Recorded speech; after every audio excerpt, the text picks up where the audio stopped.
The Dance of Two Flames. In a small Hungarian village surrounded by forests and fields, a young woman named Esther sat by the window, gazing at the horizon.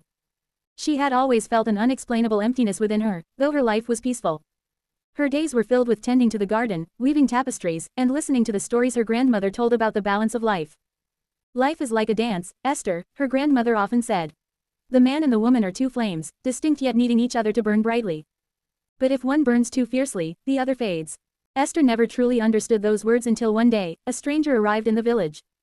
His name was Andras, a wanderer who seemed to carry the weight of distant lands in his eyes. He was strong yet gentle, his presence igniting something in Esther she couldn't quite name. They quickly became inseparable, and their conversations drifted into questions of existence, love, and purpose. One evening, as they walked by the river, Andras shared his thoughts. All my life, I've searched for something, a purpose, a home, a way to prove myself. I've built walls around my heart to stay strong. But now, with you, I feel those walls crumbling. Yet I don't know who I am without them. Esther looked at him, her heart aching. And I, she whispered, have always waited for someone like you to fill this emptiness inside me. But I wonder, can we truly complete each other, or must we first complete ourselves? Over time, their love deepened, but so did their struggles. Andras grew restless, yearning to chase his ambitions, to feel the thrill of accomplishment. Esther, on the other hand, sought connection and intimacy, longing for Andras to stay present with her. Their arguments revealed their fears, his of losing his independence, hers of being abandoned. One night, after a particularly heated quarrel, Esther turned to her grandmother for wisdom. The old woman listened quietly, then said, the feminine soul craves union, Esther. It is your nature to weave connections, to nurture and hold. But the masculine spirit seeks freedom, the challenge of the open road.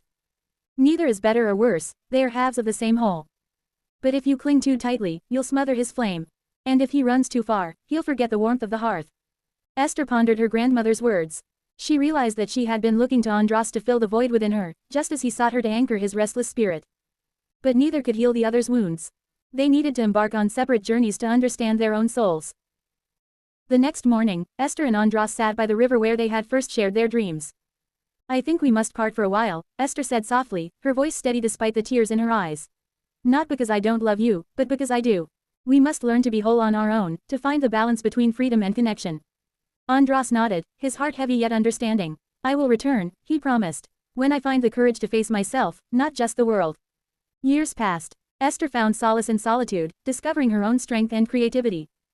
She became a healer in the village, guiding others to balance their inner masculine and feminine energies. Andras traveled far and wide, facing his fears and learning to embrace vulnerability. When they met again, both had changed. They no longer sought completion in each other, for they had found it within themselves. Instead, they came together as equals, two flames burning brightly, their dance no longer a struggle but a harmony. As they stood by the river, Andras took Esther's hand. Life is not about losing yourself in love or holding too tightly, he said. It's about walking side by side, each flame feeding the other's light. And in that moment, Esther understood her grandmother's words. The dance of life was not about dominance or dependence, but balance, a sacred union of two souls who had learned to be whole.